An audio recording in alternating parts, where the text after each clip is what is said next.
Hey everyone, it's Daniel Elwood and Robert Paul Johnson. We are the Last Nighters. You can find us on the Liberty Movement. There's a YouTube channel called the Liberty Movement, and you can find us there now. The Launchpad Media apparently has been suspended for some kind of made-up violation of some rule. I don't even know, but you can no longer find us on the Launchpad Media, because if you try to go to the Launchpad Media, you will get this account has been suspended. So you can find us on lastnighters.com, and this episode will be 154 of the show. You can find the show notes more at lastnighters.com/154, and you can also find it on the YouTube channel, The Liberty Movement, of which I was a guest of the No Way Jose show, also on the Liberty Movement, just a few short weeks ago, and I'll put that on our show notes page. But tonight, we're going to be doing a movie, very appropriately, called Three Idiots, because, well, it's me, my co-host Robert, and our buddy Jared of Breaking Liberty, who, because he is such an idiot, as am I, he is away from his mic at the moment. So I'm going to check in with Two Baller Bill, also known as Robert Paul Johnson, before we introduce Jared of Breaking Liberty. Hey, buddy. Hey, how's it going? Hey, everybody. Welcome to the show. We're going to be doing Three Idiots tonight. It's going to be our first Bollywood feature, but maybe not our last. We'll see what the reviews tell. But I'm excited to get into this one. It should be interesting. Bollywood has if Bollywood's known for anything, it is dance numbers and weirdo, wild wackiness. And I think this movie has a bit of both. But in addition to that, it might also tell a pretty heartwarming story. So should be fun, Daniel.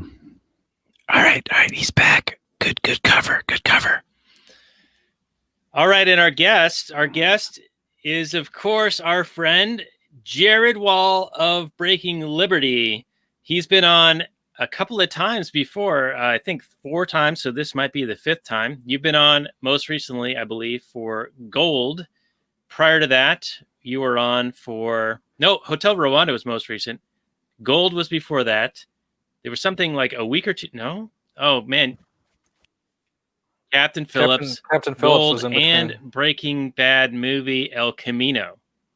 And now, Three Idiots. And you have told us in the pre-show and post-show content, I don't know how many times, but probably on every single one of those episodes, available for our Patreon supporters at lastnighters.com/Patreon, that you have a favorite film. And tonight, we're talking about it. It is, of course, Three Idiots, as Robert, one of my co-idiots here, mentioned earlier. It is one of my favorite films. The more often I watch it, the further down it drops in that list. But definitely, like, the first time I watched it, a Indian friend that I worked with recommended it to me and said it was probably the greatest Bollywood movie that was ever made. And so I watched it with my wife, and we both really liked it. It's definitely a little bit too long, and there's some goofiness in it and some overacting in it. But I like the story a lot, and I think it's got a lot of good lessons to be learned. Yeah, I would agree with you there, and I think that there are going to be plenty of things worth talking about. Now, thank you again for rescheduling this multiple times with us. My last week at work has been extremely busy, and then we were going to record yesterday, and then our cat had his last day, and so that became another difficult thing that I couldn't bring myself to record, knowing that as soon as we're done, we're taking him in, because then I would just know the whole time we're recording, like, what's about to happen, and that he's suffering as a result of that. So thank you for being so flexible so we could just go and do what needed to be done. Yeah, no problem. That's never an easy thing. So my condolences, and is there going to be a replacement cat coming, or maybe a dog this time, or we a have goldfish? a dog. We have a dog. We have another cat and 9 chickens. So I think okay. So you're not hurting for pets. No, we're not hurting for pets, but we are saddened, and it's Yeah, it's still sad for sure. yeah, and it's one of those things where you're sad, but then you're like, well, it's a cat. I mean, come on. But we've had him for so long, and yeah, it's super sad. But anyway, my point is, thank you, and Robert, thank you for being able to reschedule so many times on this one. So, yeah, you owe me money. well, we've already established that. I know, but I'm just saying. I'm just repeating that just randomly for no apparent reason. I used to have a standing bet every single year from like 1999 through 2015 or something. I would bet $10 every year that the Bills were going to make the playoffs, and I lost every single one of those years. And then I stopped making the bet, and now 3 out of the last 5 years they made the playoffs. But you've been burned so many times before. Yeah, but now they're 9-3 and beating the Steelers at halftime. But I still don't feel good about what's coming here with the Bills. Something bad is going to happen at one point here. It's been too good of a season so far. Are you enjoying the fall of the Patriots? I would have enjoyed it more if Tom Brady was still there. Well, we all would. It's true. Yes. But you still got to take some satisfaction. Yeah, I mean, it kind of sucks because the Bills never once beat Tom Brady in Buffalo while he was with New England in like 20 years. Mm-hmm. So the first time the Bills beat New England is after Tom Brady leaves. So that's kind of like, well, we never got it done. Victory. Yeah. Yeah. Does Tom Brady leaving and them sucking add to his legacy? I don't know, because he's kind of sucking in Tampa too. It's hard to say if he's doing well in Tampa or sucking in Tampa. You don't know how good they're supposed to be, Yeah, that's true. On paper, he wasn't very good last year with New England either. I mean, he is ancient, and that kind of employment is going to beat you up over the course of 20 years. Yeah, he's your age, Daniel. He's your age. Yeah, but he gets beat up. He gets beat up by 300-pound dudes all the time. I mean, I don't do that, and I'm falling apart. You don't do that. Okay. Yep. It's true. It's true. All right. Well, how we normally start this off is with the old Google description. So I will pull it up now, and we will get into this. 3 Idiots. So this is an Indian film. Came out in 2009. It's rated PG-13. It's considered a comedy/romance and is at a excruciating 2 hours and 50 minutes. It's available on Netflix. However, I couldn't watch it on Netflix because I ditched Netflix a couple of months ago due to the Cuties fiasco, but I was able to watch it on Amazon Prime. You got an 8.4 out of 10 on IMDb and 100% Rotten Tomatoes, and 95% of Google users like it. The description reads, in college, Farhan and Raju form a great bond with Rancho due to his positive and refreshing outlook to life. Years later, a bet gives them a chance to look for their long-lost friend whose existence seems rather elusive. The release date was December 23rd, 2009, which was totally coincidental in us doing this film at this time of year, but quite appropriate now that we've seen the release date.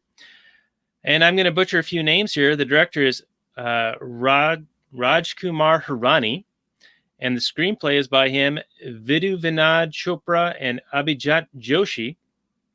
And it has many musical numbers and interludes. One of them is called Zooby Dooby. And it's... I think there is a very good 2-hour movie in this. It's maybe an hour or so too long. There are good messages and good critiques of things that we will certainly discuss in this episode. But I'm going to go to Robert for your opening salvo, please, sir. All right. I will accept your faux pas of calling me Robert for this episode. But yeah, so we're talking about the movie 3 Idiots. It's our first Bollywood feature, and it's probably, I guess, all downhill from here if this is the best one. Like Daniel said, it is like almost 3 hours long. And for me, the beginning was very, very slow. like the first 20 to 30 minutes was all set up. And I was just, where is this going? What's actually happening? Who are these characters? It didn't really grab me. So I started and stopped it like a few times in that first 30 minutes and just like did other things. But then once Rancho gets on screen, he's a pretty dynamic character. And he is the tropey character that bucks the system, that's super good at everything. But he's also a very good, he tries hard and he works hard and he's very creative and inventive. And he's, his character does interesting things, or at least fun things. So for me, that kind of hooked me pretty well right there, where he actually used his engineering talents and abilities throughout the film. I appreciated that they weren't just talking about these things and they weren't just engineering students. They actually like applied engineering as part of the plot, which was like, that makes sense that these kids are engineering students. I'm glad that you are using that as part of the movie. I appreciated that. And the whole movie itself, it was almost kind of amazing that all the foreshadowing, all the elements that they foreshadowed throughout the movie all pay off. It was almost incredible, and almost to the point where it's like a bit cheesy. Like there's a scene where, they're delivering a baby and they're using their engineering abilities that they had like previously set up in the movie to deliver the baby. And then there was a scene where, then the baby was like dead. And then he said, all is well. And it kicked. That was, a little bit heavy on the cheese, a little bit on the nose plot wise. But there were a lot of that. A lot of the on the nose plot wise, like, yes, we are blatantly setting things up. Yes, we're blatantly paying them off. But for me, the human story, the heart that the movie had, the positive messages that the movie had won me over. I forgive the movie for being so on the nose and so cheesy. And this is one of the best movies I've seen this year. Easily. What? Easily. This is easily one of the best movies I've seen this year. There were many scenes where I was crying. I wasn't necessarily laughing a whole lot, but there were a lot of scenes where I was smiling and enjoying myself. Absolutely. I was hooked into the story. It didn't make sense there. We can get into some things like, why does Rancho just piss off and then doesn't contact his friends again? That just didn't make any sense to me. But this is a whole lot of fun. If there's more Bollywood stuff like this, I'm on board. All right. Well, I just got to say, you had me fooled, sir, with the IMing that we did related to this film. I was fully expecting the Robert tirade of hate for this movie, and I'm glad in a way that you did not hate this movie, but I also am saddened because I was looking forward to said tirade that I was expecting. So I'm thrown for a little bit of a loop here. I'm not sure. I had a whole bunch of content that was related to, okay, Robert hates this, so I'm gonna poke at him based on some of these observations that will draw his ire. But unfortunately, you don't have a whole lot of ire. But I do agree, there is a lot of setup and a lot of payoff. And yes, some of it is cheesy, but I do appreciate the fact that they did pay off a lot of the things that they set up. And you don't even realize that they're setups until after like the second part happens. And then you're like, oh yeah, they set that up earlier. Yeah. And they do it throughout the whole movie. For like almost every plot point is set up earlier on. And I can't remember a movie where they do it quite like that. So it was almost like a paint by numbers kind of a movie. Like, here's the setup, here's the payoff, here's the setup, here's the payoff. But I was just having such a good time. I didn't care. Yeah, and a lot of them, like we were saying, don't seem like setups. Yeah. In the beginning, it seems like a totally natural thing, right? Yeah. He's developing a transformer for, because he's an engineering student. And then, he needs to use that transformer to power the computer and the vacuum cleaner when he's delivering the baby. That makes sense. Yeah, And there's yeah. a million of those throughout the movie. And there's even like darker ones where the kid who eventually jumps out the window, he's scared of heights. They're at the top of that tower thing, and they're like doing the musical montage where they're trying to, I guess, get him to rejoin their friendship because some kind of split had occurred. And so they blindfold him and bring him up to this edge, and they take the blindfold off, and he's like looking down, and he's like super scared. Even that's a setup because, yeah, he jumps later, but he survives after a very traumatic injury. But anyway, yeah, I'm very surprised, and I will say also that the BBC show Sherlock could take lessons from this in having setups and payoffs, as it has all setup, no payoff. If you've ever seen Sherlock, it's all flash, no panache. But Jared, let's go to you for your take. I am surprised with Robert's positive comments so far. How about yourself? Yeah, I mean, one of the best movies of the year that he's seen. That's very high praise for a movie review podcast here. I too was a little bit surprised with that review from Dollar Bill here, and really, I mean, I was a little bit surprised that the Google description described it as a comedy. Just watching the movie, it doesn't really feel like a comedy. I mean, there are some semi-funny moments, but I mean, the corniness and the cheesiness and the song and dance aspect of it, that kind of contributes to the it being an hour longer than it needed to. But apparently, that every so often breaking into song and dance, that's a staple of Bollywood movies. And actually, my wife and I, this is kind of funny, we came about this close from choosing Zooby Dooby as our entrance song for our wedding's reception. Didn't end up doing it. But I don't think anyone would have got it. nobody would have gotten it. No, we didn't have any Indians at our wedding, I don't think. Maybe one.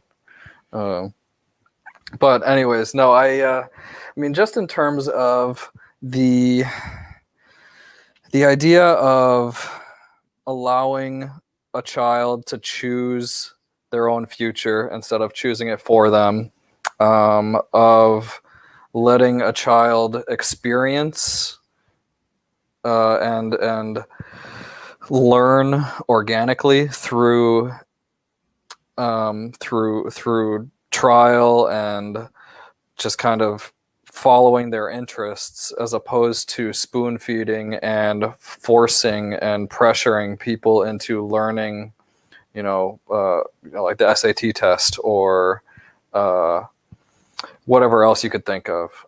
It's a very good. I mean, they're talking about a university in India, but it kind of, I think there's a lot of lessons that could pertain just to education in general. I think there's a lot of places to take this movie in terms of what we're going to talk about. But yeah, I mean, it's at least in my top 10 of all time movies, maybe in my top 5. But I really like it. I'm very pleased that Baller Bill also liked it. And I think people should check it out. It's a long movie, but it's really good. And if you've got a kid that's, say, 14, 15, 16 years old, it's a good movie to watch with them. Yeah, I would agree with you there. And I really enjoyed, and this is the libertarian anarchist homeschooling dad in me that really enjoyed the kind of shitting on the traditional school model, the Prussian model, where they're doing the top down, conform to the, making it competitive, but people are basically chasing after useless distinctions and useless grades. They're not actually learning anything. They're just trying to beat out the other students, and they're not actually learning anything of value per se to use in the real world. And it leads to all this pressure. And that's another side of this that's very interesting to me, is that unlike, you were saying you didn't see this much as a comedy. I was viewing this as a comedy until we saw that student hang himself, and I'm like, holy shit, how'd they go from comedic to this? And yet it plays But that's okay. That's pretty early in the movie too. It's only like 40 minutes into this 3-hour movie, so it's in like that first quarter of the movie that happens, and it gets pretty dark there pretty quickly. Yeah. Yeah. Continue. I'm sorry, I didn't mean to interrupt you. No, it's okay. But then Rancho's kind of take on all of this is that by using this model, this Prussian model, this top-down model of competition and pressure, that you're actually teaching a lot of these kids that if they don't succeed at this, that they're going to fail in life. And Virus, I forget his real name, but that's what they nickname him. He's like the dean of the school, and he's like very revered and very respected. And he lives off of that. Like, he wants that respect, and he wants to be this kind of like almost authoritarian, but he's viewing himself as like this great teacher, even though he's just creating, I think Rancho calls them machines, like little robots, like people who just can recite back certain information, but not understand the concept, the greater context of why that information is useful or valuable, or how to use it outside of the box, those types of things. And Rancho is very much an unconventional thinker, and he's very much at odds with that traditional approach. And I too, I think, would be at odds with it. And Robert, I know you would be as well, because when we were in high school, I know that you were doing very, very well for a long time. And then something in you changed, and you were like, you know what? Fuck this. This is dumb. Yeah, no, absolutely. I was very good at memorization and regurgitation. I was very good. It was very quite easy to me. So I always did well. I was a grade A student, but on my senior year, they call it senioritis, but it was me really just becoming disillusioned with everything. And I just quit caring.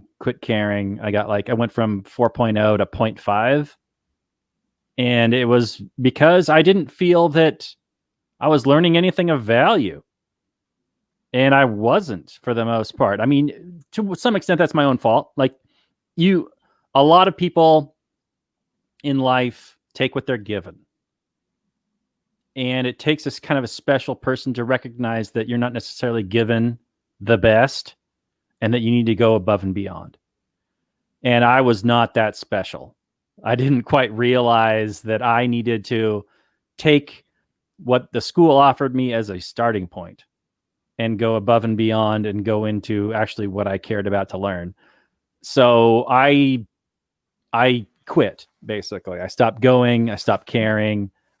And yeah, maybe if the school had been more oriented towards, what are you interested in? More Montessori style versus here is what you need to learn.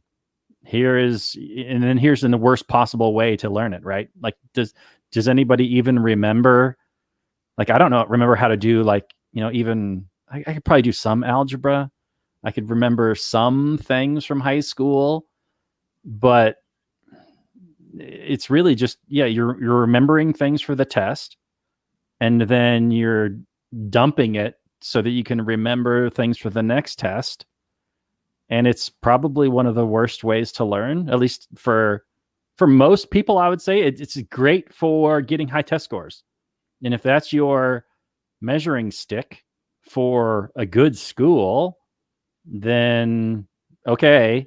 But like Rancho in this movie, and I think he makes a pretty good argument, he claims that no, it's more about, learning why, not just what, and understanding why, not just what. And so there's one scene in the film where he's in an engineering class and the professor asks him, what a machine is. And he kind of gives this poetic response.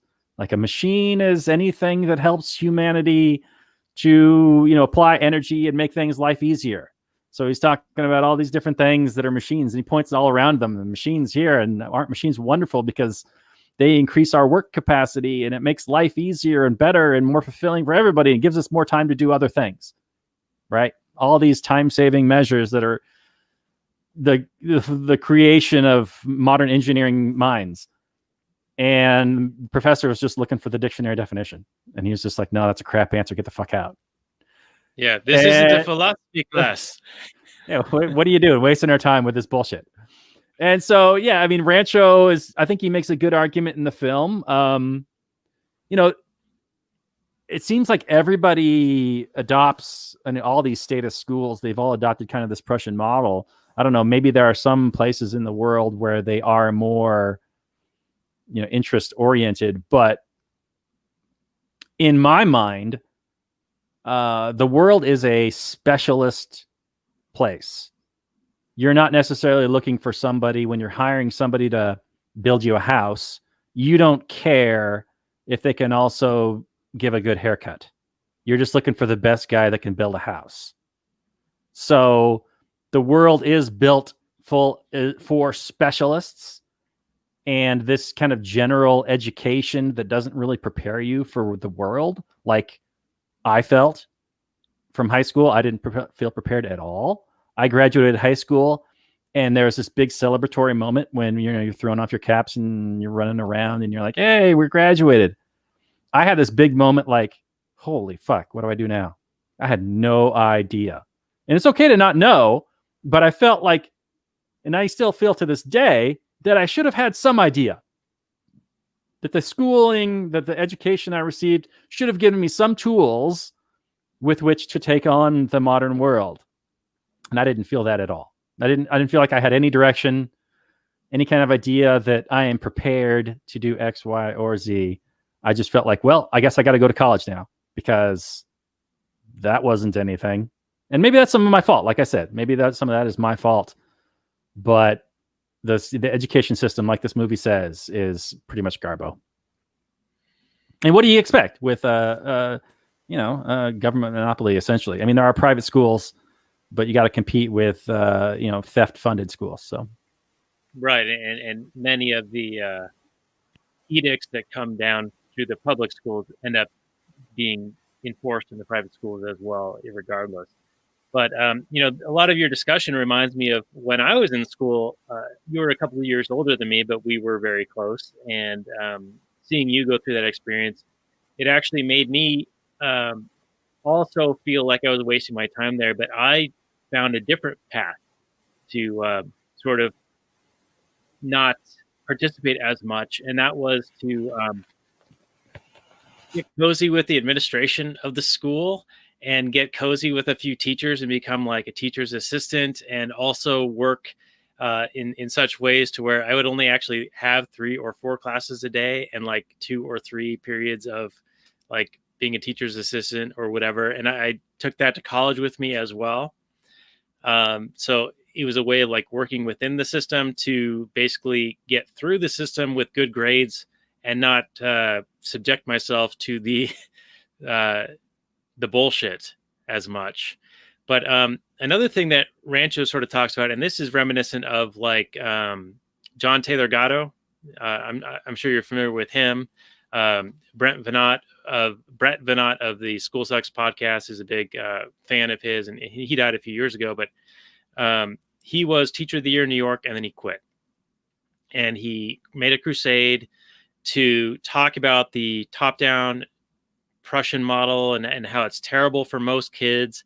There's different learning styles that certain kids will gravitate to, and having the system that is in place presently only teaches to like the middle third or something like that. So it forces everyone kind of into this cookie cutter thing, and then it grades them. So it not only puts these competitive pressures on them and forces them all into the same model, but then it actually makes them feel as if they are being judged in such a way that will either destroy their motivation to learn. So, like kids in general, when they're young, they want to learn. They're curious about the world. And our goal with our kids is to facilitate that, whatever they're interested in. We're going to find as much information about that as possible and make it fun and interesting for them, and rather than force things down their throat. But that's the type of model, forcing things into kids in one specific style. You're going to turn off so many of them, and they're going to not want to be motivated anymore. They're going to lose their desire to learn more. And you were an example of that. And then the grading system, you're basically telling kids, you're labeling them, and they're going to take that label they've earned from whatever grade into whatever endeavors they do in school in the future. And so if they're a C student, oh, I'm a C student. If they're a D student, oh, I'm a D student. And so they're going to underperform. The last thing I'll mention, then we'll go to Jared, is I remember in my graduation sitting in rank order of our GPAs. And if you were above a certain GPA, you got this little gold cord that was like for honors. And the thing that stands out to me specifically is that I was the last person to get one of those gold cords. So the person to my right had a gold cord. The person to my left did not. We were seated in rank order on the football field in front of all the parents and everyone in the stadium, so that you could just visually view the class similar to how they did in Three Idiots, based on rank order. Who were the worst performers in the school, who were the best performers in the school. So it's just like blatantly on display in front of everyone. And I was at that cutoff line. I was the last person in my class to get honors. And the person next to me must have felt like shit, because it's all gold cords this way, all no cords this other way, right there at that line. So I think it's a shitty thing to do to people, basically is what I'm saying. But Jared, let's get your take on all of this. Did you experience a similar situation in your educational upbringing? Yeah, my senior year of high school, very very much like Dollar Bill, I just really phoned it in. I mean, I didn't quit going or anything, but I definitely did not care anymore. And part of it was because I got into a college in my fall semester of my senior year, so my next step was already planned out, and it was locked in. So regardless of what I did in spring semester senior year, it didn't really matter. I mean. And in college, I probably should not have gone to college. Looking back on it, like I wish I had started at 18 years old at 0 instead of starting at 22 years old at negative 60,000 or whatever it was. So I mean, that's the cost of higher education, especially in cases where you're not going for anything worthwhile, or I guess I shouldn't say worthwhile, or anything valuable, anything with skills that are demanded on the marketplace. That's just a waste of time and a waste of money to do that. Now, as far as going and getting an engineering degree, which ironically is the same type of degree that I got in college, even so, I got an engineering degree, and now I'm only very tangentially doing anything related to engineering. But I mean, kind of like what you were starting to talk about, Dollar Bill, is that the coming out of high school with no real marketable skills is a serious problem. And I think it's not. I mean, it's a problem obviously in the U.S. government school system, but it seems like it's a problem most around the world.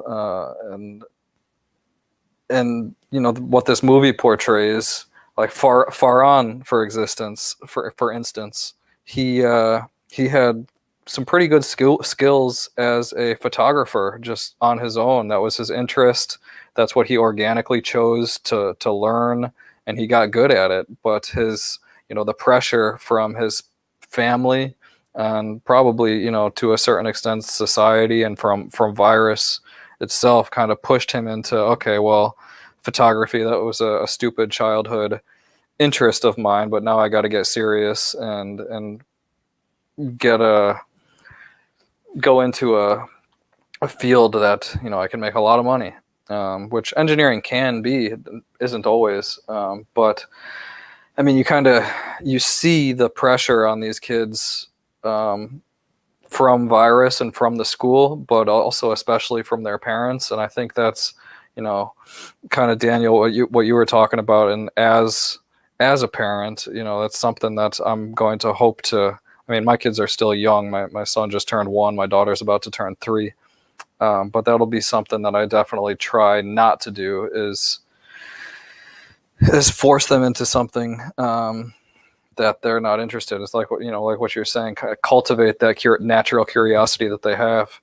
And then Baller Bill, I mean, the memorization versus organic learning kind of juxtaposition that you made there is very, very well on display in this movie. The scene where Silencer, the kid who takes some kind of medicine that makes him have some really nasty farts, so they call him Silencer. He's giving he's the top student other than Rancho, and he's giving he's giving some kind of a speech to the whole student body and people, and like the high level academics within the university, and probably from the state of India at large. I'm not really sure who all was there, but he's not a native Hindi speaker. He's from Uganda originally. He's a Ugandan Indian. And so he moves to India, or maybe he goes to India just to go to this school, but he's not a native Hindi speaker. And so he's getting help writing this speech that he's going to give in Hindi from the librarian, or somebody who works in the library. And he gets it all, polished and nice and written well. Then as they're going through it together, the librarian is like, "Oh, and this word means," and is starting to tell him, and Silencer's just like, don't worry about it. I don't care what it means. I'll memorize it." And then, shortly thereafter, Rancho goes in, and to mess with him, does like a keyword search and changes he changes the word serve in the Microsoft Word document or whatever that they're working on to screw. And so every time he's talking about how much of a great public servant, and how he's done given so much service to so many children, he's actually saying the word screw. And my friend who recommended this movie to me said that if you're a native Hindi speaker, I mean, it's funny even with subtitles, but he's like, if you were a fluent Hindi speaker since you were a child and listened and watched this movie, it is the funniest scene probably in the history of Bollywood movies. And I mean, like I said, it is really funny even without knowing Hindi, just reading the subtitles. But I mean, that's kind of just goes to Baller Bill, your point there about what education, really true education, is going to come from organic and natural curiosity and real learning. It's not going to come from memorization, because you're just going to forget it, or you're going to make some kind of a stupid mistake like Silencer did in his talk here. And yeah, that reminds me when a friend of mine from high school, he ended up getting engaged to a girl from Japan, and their wedding was in Japan, and I went there, and they asked me to perform the ceremony in Japanese. Well, I don't speak Japanese, but they gave me the little speech, and it wasn't like super long. It was maybe like 20 lines or something like that. And I just memorized it. I mean, they told me what it said, but I had to practice it over and over and over again, and I performed the ceremony for them. But they could have made me say anything, and I'm thankful that they did not. But yeah, it's sort of similar to what happened in this movie. They didn't take advantage of it, thankfully. But another side of it is that I'm very much a person who wants to know why. Like Robert, you were talking about this earlier, where when you're learning something, it seemed like a lot of the students here were just learning it because that was the thing they were told to learn. And it wasn't like how am I going to apply this, or why do I need to know this, and what conceptually does it mean in relation to the context of other things. And I'm very much a person who wants to learn how something fits into something else. Like, why am I learning this? How will this be useful for me? And what will it do for me going forward? And similar to you, I also felt somewhat directionless out of high school. All I knew was, and I remember this like conversation in my head distinctly. I didn't apply to college till the last day to apply for college for the two schools that I even applied to. And it was just like, all right, I don't know what I'm going to do. So rather than like close off these pathways, I'm just going to fill out these applications so that I still have the opportunity. And so that's why I ended up going. But similar to you, I had no idea, other than going to college, maybe, what I even wanted to do. And so college, in a way, was a way for me to just continue to not be a grown-up, you know? And I feel like that sort of happened over the course of time. And it used to be that the lifespan was, 30 years? I mean, you were having kids at like 15, 16 years old, right?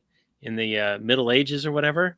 You were a middle-aged man by then. Like, we would be long dead right now, given those lifespans. So it feels as if lifespans have increased. So has the opportunity to be almost childlike in a certain way, or infantilized. And I think that the government has an incentive to keep you infantilized, sort of like in a childlike state where you're not really like feeling like you're a fully grown and capable individual to make decisions on your own. Like, it's best to defer to experts or to the bureaucrats to give you direction in your life. And I feel like it's to their advantage, and it's also a direct offshoot of this Prussian model, which was adopted by all these governments. So they can propagandize you.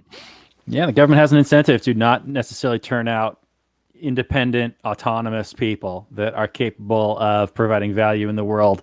They want people that are, need government, right? They dependent upon them. That's where they get their power. If everybody just ignored them out of existence, they wouldn't have jobs. Government takeover of education really has created, it seems to me, that when you are forced to pay for something, you stop seeing it as a product and you more start seeing it as a right. Like, I think if people saw education more as a product, they would look at schools and what they offer far more critically. Like, would you really spend, $200,000 on a gender studies degree? You might look at it, like you're talking about, as being a more infantilized person. And I was definitely an infantilized person. I really didn't have much of a concept of what I was paying for in terms of an education and what it was going to get me. I didn't have that perspective. Now, maybe that's where parents come in and they're like, yeah, you're wasting your time here. You're wasting your time and your money. You should pursue something a little more interesting. And the movie presents, parents as kind of the bad guys. I mean, obviously they love their children and they want to see them do well, but they do present them as these pressures. And then virus and the schooling system is yet another pressure. And Rancho kind of pushes back on this, and he's talking about why, suicide is so high in India. And yeah, these cultures that have massive pressures also have massive suicide rates. Like in Japan and India, they have massive suicide rates. And there is a lot of competition for these degrees. Now, I'm a big fan of competition. And I think that, I know, Daniel, you were talking about how it's a bad thing to, display, how well you did in a school, for everybody to see. Maybe it is, maybe it isn't. In the movie, there's this school photo where Rancho's like, why do you have the bad students up at the top and you got, the good students closer to you? And I'm kind of on the side of virus on that issue. I'm not 100%. I see Rancho's point. I see how it's kind of creating this artificial kind of competition where learning should be more of a pure you, like a relationship of you with the world, right? Like you and the material. But ultimately, we are going to be competing in the real world. And how well you apply and use your time should kind of reflect on how well you do. Like someone who just, jacks off all day and spanks it to different porno mags probably shouldn't be getting the 4.0 grades and shouldn't be. Whoa. I feel personally attacked here. Yeah, probably. Probably you do. I mean, there are a few people that are going to be able to do that and still do well. I probably could have done a little bit of that in high school. Yeah, I'm not going to lie. I was not the hardest worker, and yet, I mean, I had a fair amount of natural talent that I exploited. But again, I wasn't engaged like you guys also were not. I think this is a common refrain that we were not necessarily felt engaged with the content we were provided. Right. Now, I just want to take off on one of the points you're making and take it from the other angle. So you're talking about how when you're forced to pay for something, you view it less as a service or you care less about like what you're getting for your money. And you see that in, like how medical procedures, the prices can just go up and up and up because insurance kind of buffers you from experiencing the cost of that. So there's less consumer pressure on the prices being lower and the quality being better. But the flip side is that when you're a service provider of, say, education services, and you're going to get paid no matter what by force, then you have less incentive to do a very good job. Sure, you have certain standards that you have to meet, but there's ways to game that. There's ways to meet those standards and then not be a good teacher or not do a good service as would otherwise be in an actual free market competitive marketplace where you're going to have a variety of different options to consumers, and you have to be an option that somebody is willing to pay for voluntarily. And where there are competitive pressures, where there's other options for people. So, you can be a specialist. Like that was another thing you started talking about earlier. Specialization is very important in driving forward progress in society. And specialization is what allows you to have the division of labor so that you can focus on being very, very good and competent at a very narrow field and focus on that one area rather than being this jack of all trades, master of none kind of situation, which, yeah, there's a certain like desire to be competent in many things, but there's only so much capacity and so much time in the day and so much training and practice and learning that anyone can do about so many different subjects and aspects that, are part of the natural world, that you have to have specialization to get to the point where you're good enough to progress things going forward. So I feel like I'm sort of rambling here, but I guess my main point was that when you are forcing customers to pay for something, you have less incentive to do as good of a job, and you're protected from other competitors competing with you, making similar products or better products or lower cost products that you are not faced with in a monopolized situation like this. Yeah, I don't think it's any mystery as to why the public school teacher unions were pro lockdown, pro shut the schools down, where the private school teachers were like, I'm sorry, we need to still work. We still gotta teach these kids something. But yeah, Jared, I don't know when you graduated, but when I graduated, we had a fair amount. We crammed for the SATs and that kind of thing.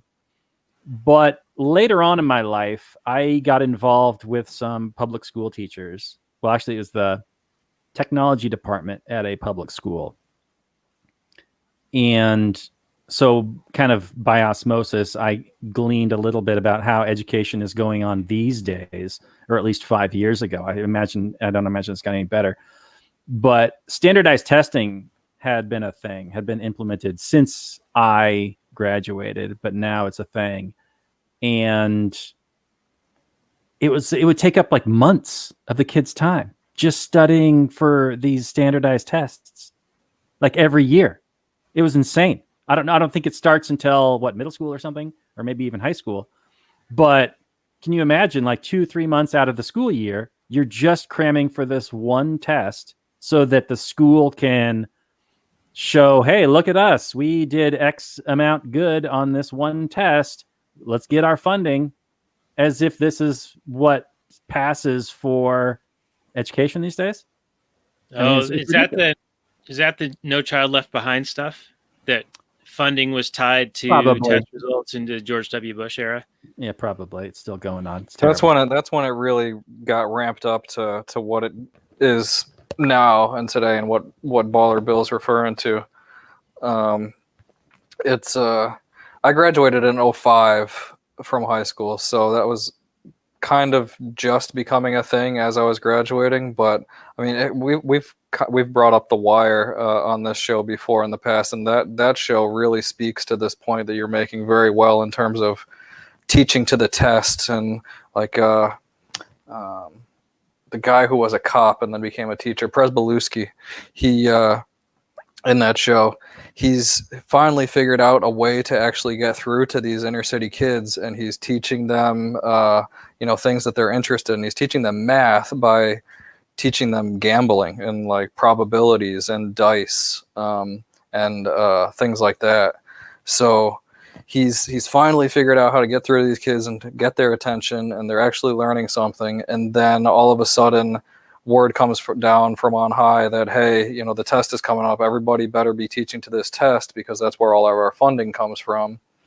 And so anything that's outside of the box, or outside of the standard curriculum, or outside of the contents of what the standardized test is going to be, has to get shut down. So Presbalewski goes from having this, finally breaking through to this very inner city, very rough school students, and then has to give it all up. And then they're shown sleeping in class again, and cutting class, and getting involved in the drug trade, et cetera, because what they're learning in school is no longer speaking to their world. And I guess real quick, I just wanted to, Daniel, you were talking about John Taylor Gatto there for a second. Your whole description and your kind of how the way you explained who he is and what he stood for was excellent. I did want to just make the point real quick. He didn't just quit being a teacher. He like epically quit. He did one of those like, you're cool, F you, I'm out type things, and wrote like a whole big thing in the New York Times, and was like, yeah, the public school system sucks, and all our kids are screwed unless we start doing it a completely different way. And then he just wrote books about all of the history that he had learned in terms of where the American school system came from. But yeah, John Taylor Gatto is one of those OG kind of people in the libertarian world. He is the man when it comes to being against public schooling and government control of schools. And I'm glad you did start bringing up the teacher unions too, because it's not just the fact that these public schools are monopolies and people are forced to pay for them. It's also that the bad teachers can't be fired. If you're in a union, the whole purpose of the union is to protect the employees at the expense of the company. In this case, the company is a government-funded monopoly, and at the expense of the clients. And again, the clients are innocent kids who have, no say in all of that. Yeah. And the parents are forced to pay for it. And the parents kids are forced to go there. Yeah. Yeah. And they're forced to sit through bad teaching in some cases, and those teachers just get raises right along with everybody else and get pensions right along with everybody else. So it's a system that definitely perpetuates mediocrity. Yeah. Anytime the market mediocrity is at best. Yeah. Anytime the market is interfered with, like, you remove all the controls that customers and consumers have to reward good actors and punish bad actors, you're going to get these people that coast through with protection. Like, yeah, how much should a bad teacher make? How much would you pay a bad teacher to teach your kid? Like, bring back the private tutor system. It's like, yeah, but they're would you insulated from hire this guy? Yeah, they're insulated from the cost mechanism, like feeling the price they're paying for a specific good or service, and that disconnect makes it easier for those, poor services to continue to get funded. I mean, yeah, it's by force, but also like there's that lack of connection, like when we talked about the cat earlier, we spent a bunch of money with the vet the last couple of months. And yeah, we're willing to pay for it because, we love our animal. But yeah, I mean, it starts to add up, and then you're starting to like think about these decisions and whether you're willing to continue to go on. Well, when it comes to schooling like this, you don't have that connection anymore. There's no like questioning, like, are we paying too much? When is too much? Or how do we, find an alternative, right? Because like when you homeschool, and that's one of the silver linings of the pandemic is that more and more kids are homeschooling, so that's growing a lot. But traditionally, when you would homeschool or do private school or private tutoring, you're effectively paying twice because you're having to pay for the public schooling, government schooling by force. And then on top of that, pay either monetarily or with your time and labor and acquiring the resources and, teaching implements, et cetera, for your kids for homeschooling on top of that. So, it's really like a really screwed up situation. And speaking to John Taylor Gatto and our kids, there is a series of books for kids called the Tuttle Twins, and our girls love it. We read it to them at least a book or every day or two. And we do the golden rule one a lot because when they fight, we like to try to correct that with the golden rule one. But one of the more recent ones is called the Tuttle Twins and the Education Vacation. And it's about different learning models. And it features John Taylor Gatto very prominently in it. And he talks about like how grading affects students and their perceptions of themselves and how they perform going forward, and how people have different learning styles, and how getting out in the world and traveling around, you'll actually learn a lot more than sitting in a room. It's a similar point that Robin Williams' character makes in Good Will Hunting. Like, yeah, you can recite all these things you learn in books, but can you tell me what the Sistine Chapel smells like? That's another movie we should do at some point, I think, Robert. I don't know if it'll hold up, though. I remember really liking that 25 years ago. I bet you it still holds up. I'd hate it. It'll hold up. It's an excellent movie. I just saw it again recently. It's very, very good. Really? Yeah, and that relationship between Williams's character is so strong that I think. Yeah, and Robin Williams was so good in that movie. Okay. Yeah, he deserved his Oscar in that. I haven't seen it in probably over 10 years, but just recollecting it, I feel like I'd hate it now for whatever reason. So maybe we'll find out. We will find out. Oh, we will. We will see. But anyway, the Tuttle Twins, highly recommended. I'll put a affiliate link on the show notes page. And I know, Jared, you have one as well. So you can go to ours at lastnighters.com and click the link there. Or, Jared, I can put your link on there as well. And people can pick whichever one they want to do. No, this is your show. You guys do your thing. Don't worry about it.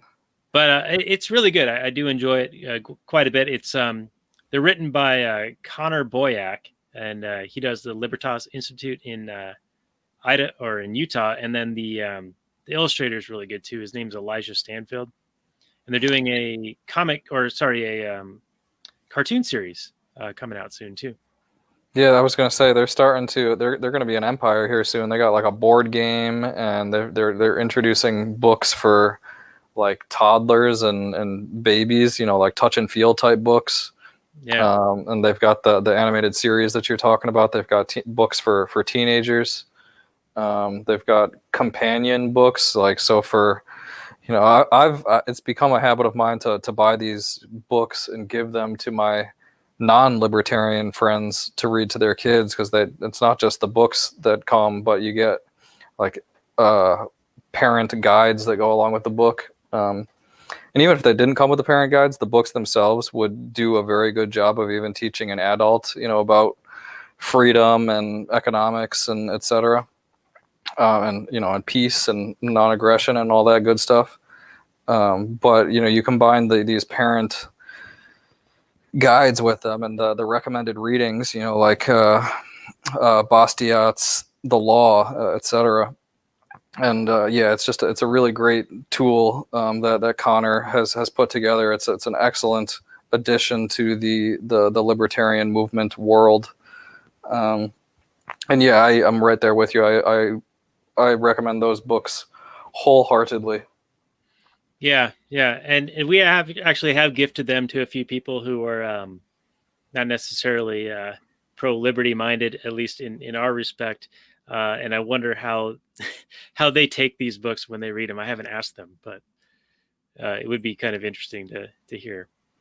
Hey, I gave this set to a former coworker of mine, and he said that he was reading the books every night with. He's got him and his wife, between the two of them, between a couple of divorces, they have 7 kids. And so they were reading those books all together, and like the older kids were reading them to the younger kids, etc. And so he came into work one day and he told me that he had been joking around the weekend before with one of the older daughters about like, oh, how come we're having so much trouble paying for X, Y, and Z? How why are we struggling with money or whatnot? And I don't remember exactly what the conversation was. He's like, why are we so poor? And the daughter was like, because of the creature. We're referring to the creature from Jekyll Island. I thought that was really funny. Nice. Yeah. My kids say a lot of stuff that I'm happy that they say, but I'm afraid that they would say it in front of the wrong person, and then those people get really mad at me. Let them. Yeah. Well, I mean, I guess I think this was the last episode we did. I don't know, but I brought up the fact that like these public schools and even really a lot of universities don't need to exist anymore. Like information is free, like 100%. You can find anything you want about anything, and all you have to do is have an internet connection. Actually, this just in, I'm going to fact check that and tell you not anymore, because things are being throttled and censored like you wouldn't believe in the last couple. You're of months. right about that. You're right about that. I mean, but yeah, For the time being, it's right now it's not quite China yet. Information is the cheapest it's ever been. Yeah, I mean, information and communication are two areas of the economy that the supply has gone up infinitely and the cost has come down infinitely. And it kind of this movie was 10 years ago, so this was as the internet was building up, but I guess it wasn't quite to where it is now. And so Rancho, remember that little kid who helps them with their luggage and kind of shows them the way. Centimeter, whatever his name is. He's like, man, I wish I had money to go to this school or something like that. And Rancho's like, oh, you don't need money to go to school. All you need is a uniform. Apparently, that's how Rancho even got to this point at all to begin with, is that he was being like a servant to some very rich family and ended up just going to the son of that rich family's classes in the son's place and doing really well because he was really interested.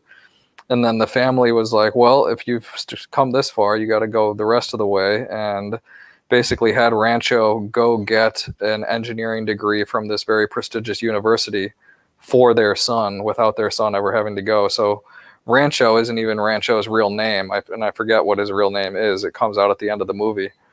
But yeah, so I just found that part of it interesting. I mean, that whole you don't need money, all you need is a uniform.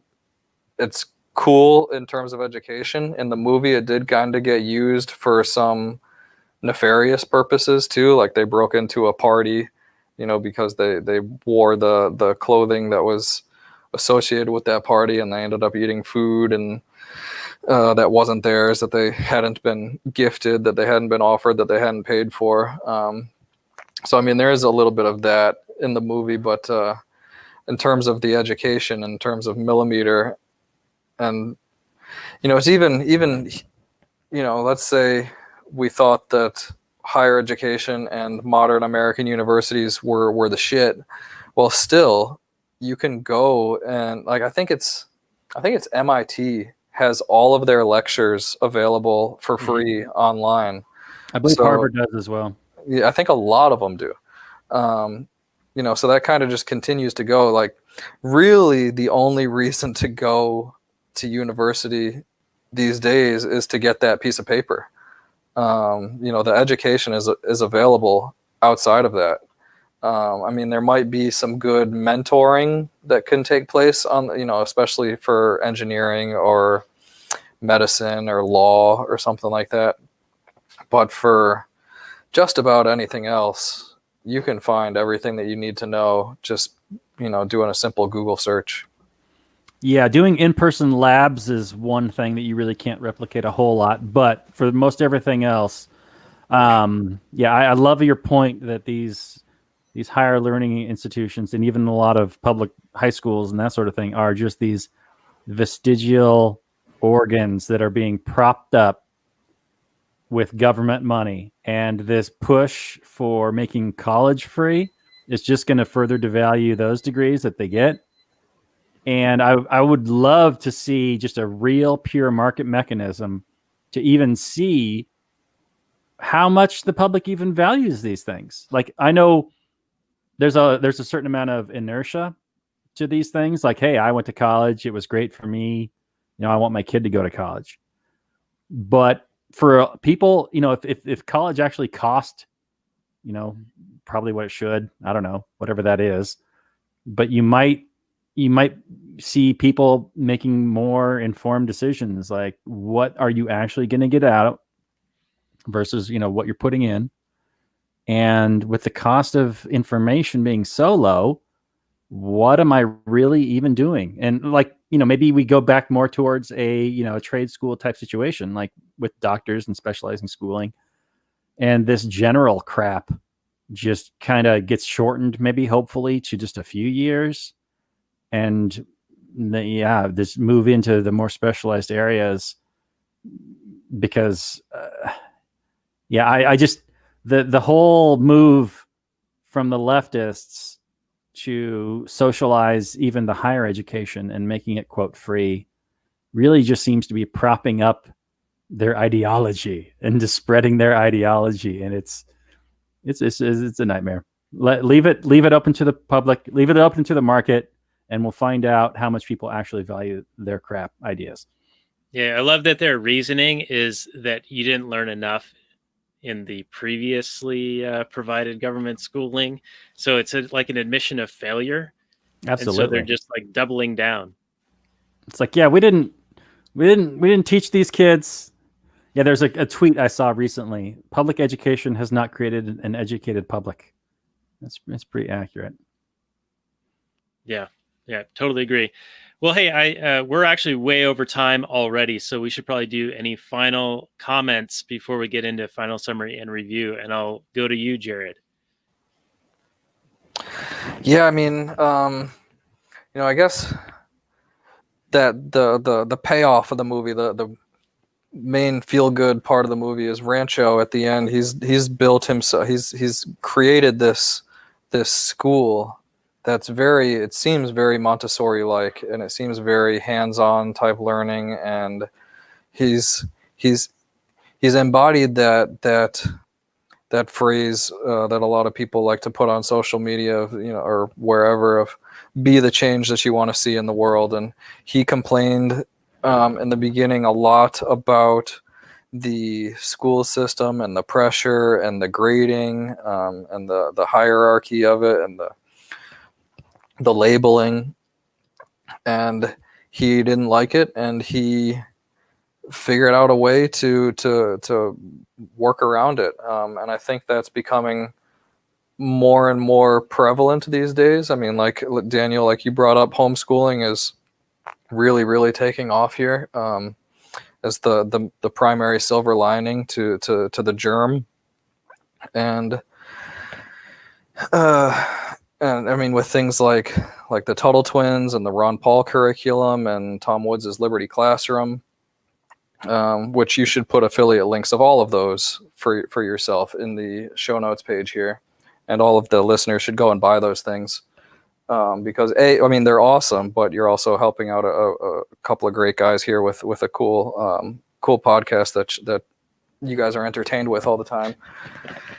But I just wanted to just real quick. I mean, I have a story of myself that I want to tell, but before I get into that, I did want to kind of ask you guys what you thought about Rancho and the love interest aspect of the movie, and how he breaks up this engagement by basically pointing out that all this guy cares about is the fact that his fiance is going to be a doctor, and they're going to have a lot of money, and he's got $300 Italian leather hand-stitched shoes, and et cetera, et cetera. I thought that whole plot line within the movie that's where some comedy came in, is how Rancho kind of made that guy look like a chump.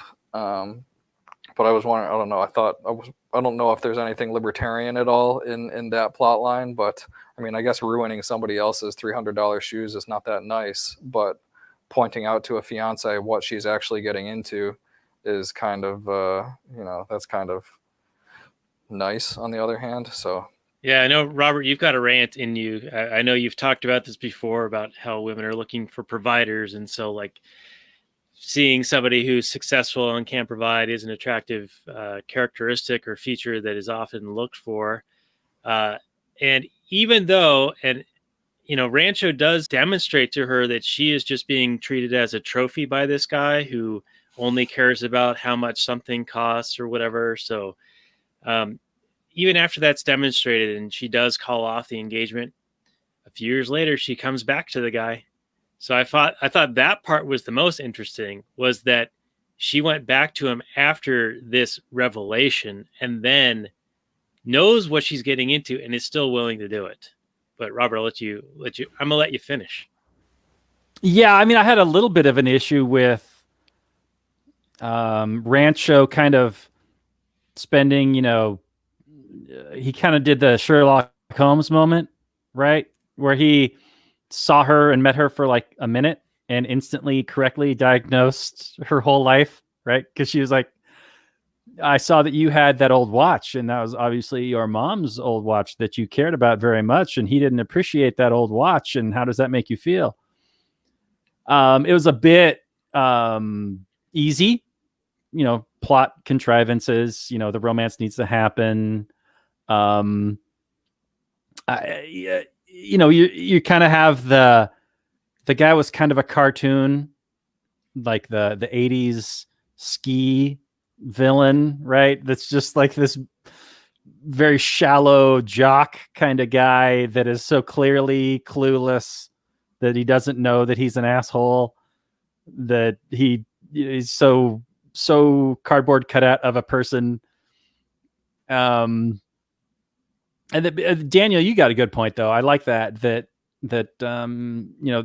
lady, women do value providers, absolutely, and that is ultimately, kind of the male role in the division of labor of the sexes, that the woman is going to be out of it, while she's pregnant for a good amount of time, and isn't going to be able to be a good provider during that time. And the man is generally more expendable, and he needs to be able to provide to contribute to that relationship, to provide and create this successful partnership, right? To progress the human race.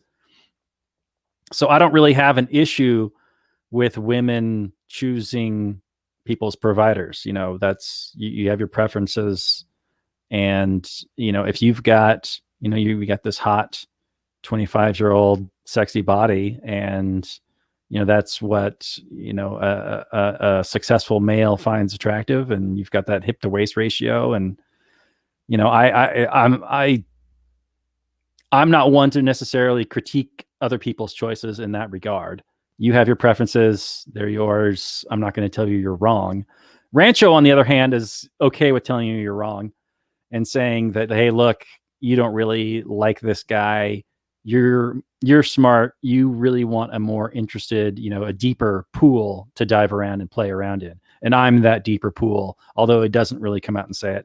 I, for one, enjoyed the romance, even if it was a bit hokey and movie-y, but I was fully on board. In fact, I appreciated it. I haven't really watched a whole lot of romantic comedies, lately. I don't know what the state of romantic comedies are. My big romantic comedies were like You've Got Mail and, those Billy Crystal, Meg Ryan, Tom Hanks movies from the 80s and 90s, where I thought that the romance was fairly well written. Here, it's a little bit hokey, but I was on board. From a libertarian angle, I don't know if that guy represented capitalism and maybe a shallow consumerist, whereas Rancho is the true entrepreneur. Rancho is the purest, actually, of all entrepreneurs, because he is just he's just looking to create life, time-saving innovations and to create things that people will value and love and treasure and will make people's lives better. He is just the purest of entrepreneurs. So I can't say that this movie has any kind of anti-capitalist message. If anything, it's very, very pro-capitalism. So yeah, there's that one dig at Marx where he borrows Silencer's pants or steals them, and he's like, "Well, remember Marx said, share everything." Yeah, from he who has to he who needs." But it was almost like a quippy kind of way. But I think you're right that Rancho has an unconventional way of thinking, but he is also very much in the trying to innovate and trying to be entrepreneurial in a lot of different ways. And he also has a very entrepreneurial kind of concept in his whole Allzwell thing. I mean, yeah, they use it as a vehicle for getting the baby to kick and then revive later. But it's, I forget whose quote it is per se, but maybe it's Henry Ford, who says, whether you think you can or you can't, either way, you're right. Because mindset plays a big role in whether you can accomplish something. If you think you can do it, you can push yourself beyond what you are aware of. You can push your body further than you think you can. It's mind over matter kind of thing. And I think that really is embodied in his whole Allzwell thing, where he's telling himself, he's calming himself down so he can take on challenging and frightening situations. And he does that many times in the film. And I think that's another part of his message, and it ties right in with the entrepreneurial spirit. So that's my final note I wanted to bring in before we get into final summary and review. Wait, I wanted to hear Jared's story. Oh, yep, Jared's story. It's actually, I've never actually put this out publicly. People who are close to me know this, but it's kind of just a story for if there's any listeners who are about to go to college or thinking about going to college. This is kind of my story from college a little bit. Is that I got to college after my senior year of high school of not giving a crap, and that very strongly spilled over into college. And I would go to class, in the beginning of the semester, and listen to my professors and be, I get it. I get it. And then I would just stop going to class or go very rarely. And I did horrible in college. And then come my senior year, my spring semester senior year, so my final semester in college, I needed to pass all 6, or it might have even been 7 classes that I was taking that semester. I needed to pass all of them in order to graduate. And sure enough, it gets to the end of the semester and I failed 2 of those classes. So I was like freaking out because I had managed to convince my parents to let me stay in college, when I should have dropped out much earlier. And I stayed in because I had made some really good friends and had developed some really strong connections and enjoyed the people. But the only reason I stayed in college was for social reasons. But anyway, so I failed those 2 classes my spring semester senior year, and I ended up just going to, one of them was an economics class and one of them was an engineering class. And so I went to my economics professor. It was just like, what can I do to get me bumped up to a D? And he was like, well, if you do all of the homework that you didn't do for the whole semester this weekend and bring it to me on Monday, I'll bump you up to a D. So I did that. I spent the entire weekend doing just stupid, economics 101 homeworks and brought it in. So I bumped that from an F up to a D. Well, then I still had one more class that I had failed. Fortunately, my college had this policy in place where if it's just one class that would be preventing you from graduating, you can take what's called an F test, where it's like a one-time exam that you take for that class. And if you pass, then you pass the test class. And if you fail, then you fail the class.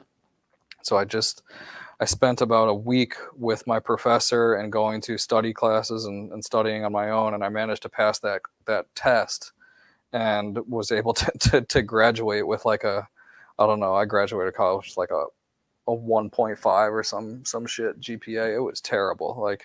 But I, those friendships and those relationships that I mentioned that I had been building, I had a job waiting for me the Wednesday. I graduated on a Saturday and I started my first job on the Wednesday after graduating. And it was because I had put some effort into making friends with people, and I had worked hard within. I had joined a fraternity, and a lot of the alumni were appreciative of some of the things that I had done with and for the fraternity. And so one of the old, 1970s fraternity alumni, who was a VP at some company in New Jersey, gave me my first job, and it was not on my academic merits by any means. It wasn't on my GPA. It was on the relationship that I had built. But I guess there's that story to college, and I guess kind of just like a buyer beware type story. But I also went to college, and I'm gonna go out on a limb and say that this is probably true for the both of you too. But I didn't really understand what I was getting into in terms of all the student loans that I was taking out and what interest was, and the fact that, okay, I'm going to take out all these loans. Okay, fine. I'll get a good job and I'll pay them back. Well, it's not quite so easy. It ends up taking a long time to pay back loans, and interest makes them very expensive. You're paying about half each month that I pay. And the last student loan I have left it's almost half interest. Which makes it really frustrating to see knowing how much you're paying for these student loans and seeing how slowly your principal is going down. So, I think that's another failure of the public school system, is that, we don't really graduate with an understanding of economics or finance or interest or loans or investing or entrepreneurship or anything like that. So, I kind of look back on my college years it's almost kind of a funny story now more than anything. But it's still, at the time, it sucked. Even to this day, I still occasionally have dreams where I'm freaking out that, oh crap, I'm not going to pass. Like, what am I going to do? It was a very, very tense and frustrating and difficult time that spring semester of my senior year of college. But hey, everything has worked out, so I guess I wouldn't really change things. I guess what I would change is that, Daniel, what you said, I would probably go down the route of the trade school or apprenticeship and not go into debt, develop a skill right from the very beginning and not go into debt for that skill. And that's what I would recommend to just about anybody these days. I mean, I got a brother of mine who was in the Marines, and when he got out of the Marines, he kind of bounced around to a number of different jobs, and he finally went to lineman school about 4 years ago. And now he's been a lineman, for 4 years. And there's issues with the way the power lines and the electrical grids and the utility companies and the unionized labor for linemen, how all that works and all the government bullshit associated with that. But still, leaving all that aside, he's got a good paying job because he's got a real skill that's really valuable. And it took a while to find that. And what I guess my hope would be to help kids these days not to take so long to find that. I think the earlier people can figure that out, the better. Yeah, I think that was Rancho's message: was find out what your talent is, and then have true joy in it, and be good at it, whatever you have that aptitude and joy for, and then the success will find you. And it's a nice story. I'm still kind of looking for what I'm good at. I've just kind of like continued on.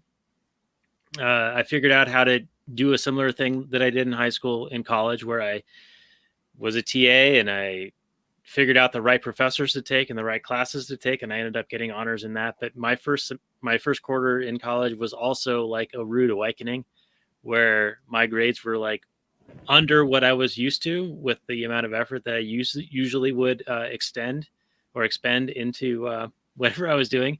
But I turned it around and figured it out by the time I graduated. But I still, going out of college, didn't know what I was going to do. And in some ways, I still don't know what I want to do. Like, I have a job and it pays me fairly well and lets me do it from here. And so this whole lockdown stuff hasn't affected me in that way. In that regard, I was already kind of doing this here. And so I'm one of those privileged folks that still has like an income and a way to provide for my family. But I am also very much against the lockdowns and the whole concept of it. But anyway, point being, still not sure what I want to do when I grow up, even though I'm a mid-40s fucking white male. Sounds like we need to get this final summary and review, and I am very curious to hear what Daniel's review is, since you thought I was going to hate this film, and it turned out I did not. Does that mean that you hated it? Oh boy. Well, let's get into final summary and review. And I'll just say I did not hate this film, though I think it was definitely longer than it needed to be. And I don't know if that's just one of the attributes of it being a Bollywood film. Are all, Jared, maybe you can tell me, are Bollywood films in general like lengthy? And is there a particular reason why they might be? I know that a lot of people will view movies as like an escape from their daily lives. And so perhaps having movies that are extra long and full of song and dance and these types of stories is part of what they are. But it seemed like they were padding for time quite a bit in this one. And then I'll get into my review. But do you know, is Bollywood film, are they generally longer than typical US-based films? That's a good question. I don't think I've seen another Bollywood film other than this one. Have you seen Slumdog Millionaire? I think that was kind of a Bollywood movie. I have seen that movie. I thought it was Hollywood, but I could be wrong about that. Is it also long, extra long? I remember watching, but I don't know if I don't remember it being overly long. I remember it being a good movie. I liked it a lot. I do remember there being a couple of like song and dance routines in it, though, so that kind of tells me that it's a Bollywood movie. But no, Daniel, to answer your question, I don't think they're normally that long, but I do think the song and dance probably that probably added at least 30 minutes into this movie that we're talking about. Yeah, and I was kind of okay with the song and dance stuff, but yeah, I think that there probably is like a good 2-hour movie in this. I mean, it's a fine movie as it is, but it does go very, very slow. I do like the whole Rancho character and his ideas challenging conventional thinking, challenging conventional schooling methods, and identifying pressures that are driving people to suicide and suicidal ideation.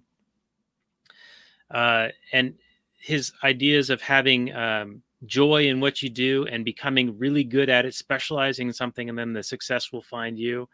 I do like his ideas of telling yourself that you can get through difficult times by doing this all is well thing. You can calm yourself down. You can will yourself to do something. You can do this mind over matter thing. Whether you think you can or you can't, either way, you're right.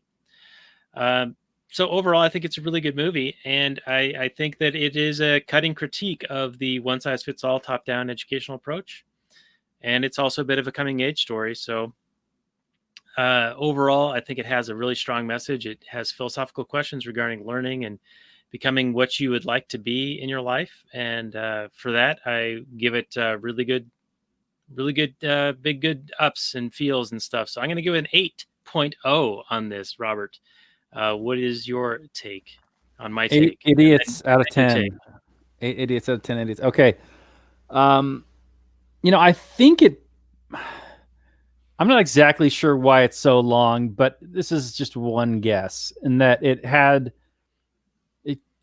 I can imagine being a screenwriter and having all these. You want to make like the screenwriter in a typical Hollywood movie. It might be this long, but then the production and like the producers and the money guys would come in and they'd be like, well, this scene is way too expensive. We're just going to cut this. And then the writer's like pulling his hair out going, well, how am I going to make the story fit, with the scene cut? Because in this scene, X happens and then that leads to the next scene and blah, blah, blah, blah, blah.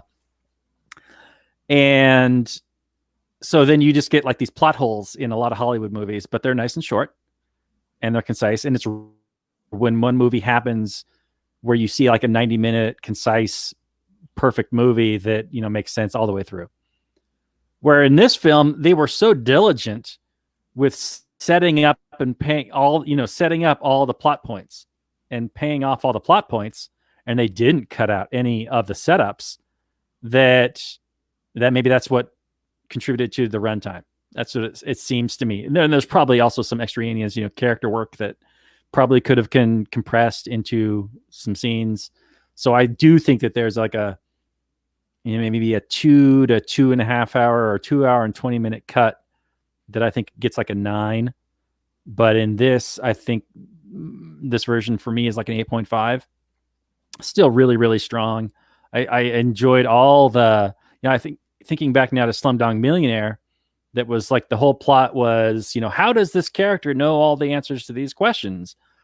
And it was basically, well, this is why. And it was basically why how does this poor kid know all these weird ass trivia? And it's like, well, this is the story of his life. And so it shows the setup and then the payoff. So maybe it's the style of storytelling in Bollywood films. I don't know enough about it, but it seems to be that they are more interested in telling a coherent story than in trimming the runtime to 90 minutes. So maybe that's just a decision that's made there that that's what they value more, where Americans are more about, no. I get it. Just give me my 90-minute movie. I'll get in. I won't think about it. I'll just enjoy it for 90 minutes and then I'll get out. Maybe the Indian audiences are more about, no, I want the story to actually be coherent and make sense. So I can appreciate that as a film critic. I wish more movies would do that. And since we're going to watch like a 3.5 hour movie next week, that the theatrical cut was butchered down to 2 hours or something. And supposedly it's the total shit show. Yeah, whereas if you watch the actual director's cut, where all these important scenes weren't cut out, it actually makes sense. Yes, it's way too long, but you're not cutting out important information that the audience needs in order to follow the story. So, long story short, fantastic film, highly recommended. Thank you, Jared. Obviously, this is a movie that didn't get a lot of push did like zero fanfare over here in the West. I never even heard about it. Everyone I tell about this movie had never heard of it before. So yeah, get out there, check it out, and tell your friends about it if you enjoyed it. I highly encourage people to watch this and support these kind of creations because I think I would enjoy more movies like this. Not just comedies, romantic comedies, Bollywood movies with singing and dancing, but coherent stories that are not afraid to extend the runtime, even though I do think they were a little bit long, and I wish the movie had a little bit stronger start. I think it is slow for the first half an hour, and there's a little bit of bloat, but overall, I can't really criticize it too much because it is so good. Robert, let me ask you this. Have you seen this show, speaking of slow starts and bloat? I've only listened to one episode, and it was pretty good, but I wasn't on it, so that's probably why it was pretty good. Okay, yeah, all right, good. Yeah, so 8.5 idiots from Robert, 8 idiots from me. So Jared, let's get your final summary review and your number of idiots out of 10. I'll give it 8.5 idiots right along there with Baller Bill. I actually just while you were talking there, I pulled up the top Bollywood movies of all time on IMDb, and Three Idiots comes in at number 6, and 3 of the 5 movies that are rated higher than it are longer than it. One of these movies is 321 minutes. How many? 5 hours and 20 minutes. Wow. Okay, so it is a feature, not a bug. All right, interesting. Yeah, it's a part of Bollywood. I mean, every single one of them is at least 2 hours long. The shortest one is 134 minutes, so 2 hours and 15 minutes, which isn't crazy. But yeah, 321 minutes, 165 minutes, 189 minutes. Okay. They love the screenwriter. Yeah. Yes. I gotta say, there is something satisfying about having the setups pay off and having so many of them happen to where it like stands out to us, you know, because we're so used to being let down with all the setups with no payoff. Yeah, or the random payoff that was like, well, why did that happen? Right. Yeah, I remember we were watching The Purge, and I was like, yeah, they could have done this or this or this, and it would have been great. You know, would have done a great callback or whatever. And so great premise, lots of opportunity, and opportunities missed. And it seems like this is the opposite, where it's like every opportunity they took, so much so that they made it super long. Yep. Yeah. Amir Khan, the guy who plays Rancho, he's like the Brad Pitt, or I don't know, the Bradley Cooper of India. So he's in a large number of these, you know, top Bollywood movies that I'm scrolling through here. But yeah, so he's a superstar over there. This has nothing to do with anything that we talked about on the episode today, but what's interesting in Indian culture is that, from what I gather, it's a fairly racist culture, and I might get in trouble for saying this, but they definitely prefer light-skinned Indians over dark-skinned Indians. Like in their films? In their films, and in like, I think just in fashion general, industries, like, or anything like that. Yeah. Yeah, I think like most of the any advertising industry, and I mean in terms of I mean, I haven't studied this, but just in some conversation with some Indian people that I'm friends with or got to know over the years, and just from, you know, watching these movies, you hardly ever see. I mean, Farhan is probably the kid who played Farhan. I'm not sure who it is. The Silencer guy. He's pretty. He was kind of dark. Not Silencer. The guy who the photographer with the glasses. Yeah, he's like the darkest that I've seen scrolling through here, and he's still fairly light skinned. I've heard similar things about like telenovelas in Mexico. Like almost all of the actors and actresses are lighter skinned compared to, you know, you go to Mexico and you just see, you know, the average person there. Yeah, it doesn't exactly line up with the real demographics of India, and like you're saying, like Mexico. I just figured I'd put that out there since we're still talking, and it was something that I had thought about.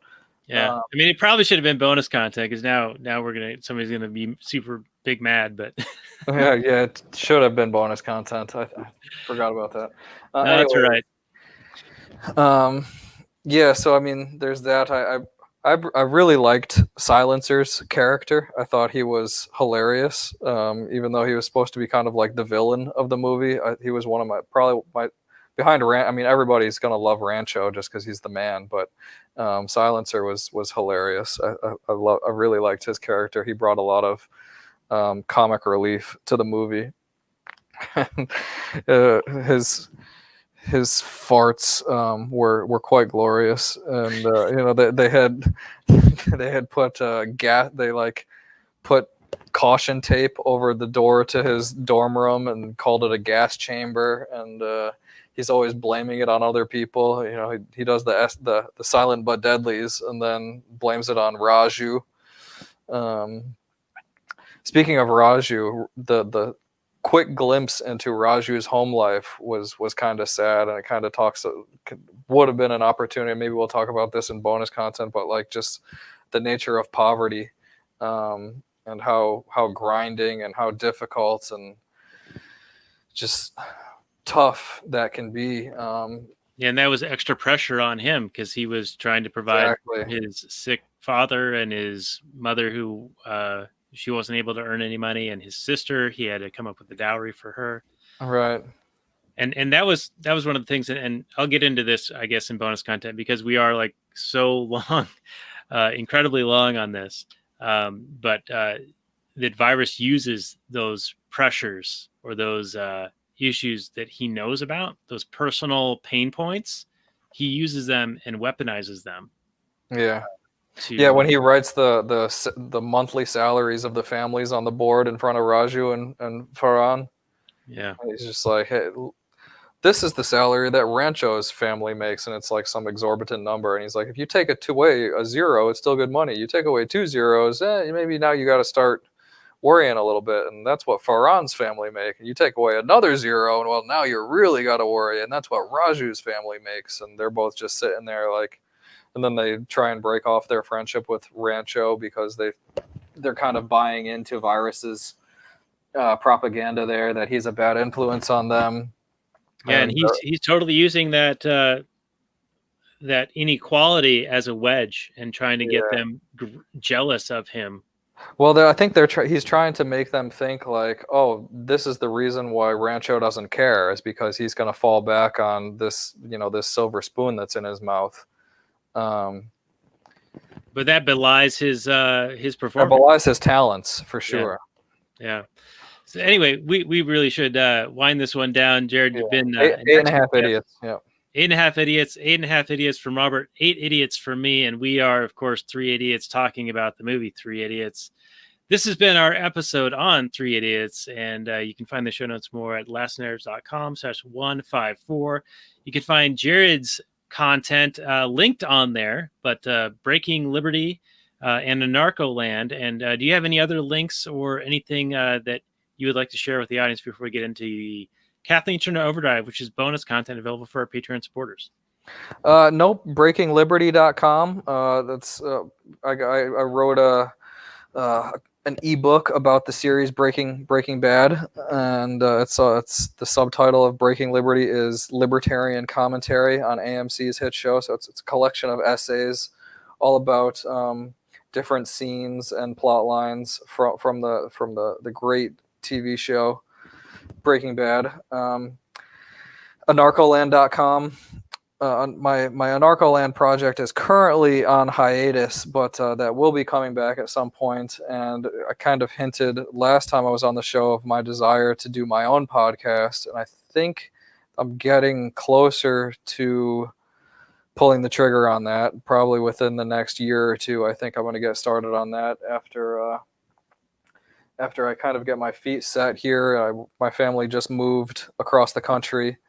Well, I guess down the country about 8 months ago. So I'm getting my client base built up here, and I'm getting us settled into the home, and I'm getting my kids and my my home life all set up. But I've got a friend of mine who said he would be willing to do all of the production side of the podcast, which makes my life a lot easier.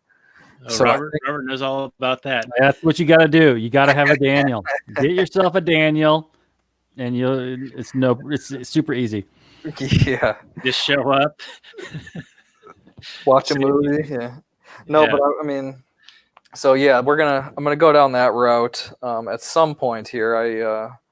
I always appreciate being able to come on your guys' show, because it gives me that chance to vent and let out some of this stuff that weighs on a libertarian, all these regulations and taxes and mass incarcerations and drone bombings and terrible schools and all that the government thrusts upon us. So I appreciate the outlet, and I'm looking forward to building one of my own here at some point. And I have a feeling that I'll be returning the favor, or asking for the favor of you guys coming and joining me, and maybe we'll talk about some episodes of The Wire or whatever here, come the Anarcho cast whenever that gets going.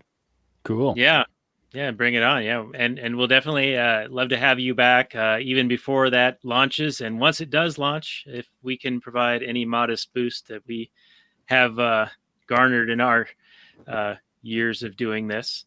But Jared, thanks again for being our guest. I hope you'll stick around for a little bit longer for the Kathleen Turner Overdrive. And Robert, you mentioned the long film we're going to be doing next. It is Kingdom of Heaven, and it is the director's cut. Now, on Amazon Prime, included, if you are an Amazon Prime member, is the traditional theatrical cut.